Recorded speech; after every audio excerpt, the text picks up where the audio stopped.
১ KG কচুর বই কিনে ২ দিন রান্না করলাম। আগেও একদিন ইলিশ মাছ দিয়ে সরিষা বাটা দিয়ে কচুর বই রান্না করেছি, অনেক বেশি ভালো লাগিছে।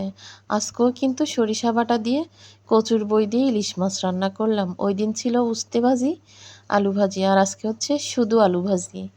তো ভাজি করলাম, যদি কেউ খেতে না চায় তাহলে তার জন্য আলু ভাজি। তো ওই দিন কিন্তু অনেক বেশি মজা ছিল তরকারিটা। ওই দিনও যেভাবে রান্না করেছি আজকেও কিন্তু সেমভাবেই রান্না করলাম। ১ কেজি দেশি কচুর বই মানে অনেকগুলা কিন্তু। ১১০ টাকা দিয়ে ১ কেজি দেশি কচুর বই নিয়ে আসছি। বেছে ফ্রিজে রেখে দিছিলাম, তো আজকে বের করে রান্না করলাম।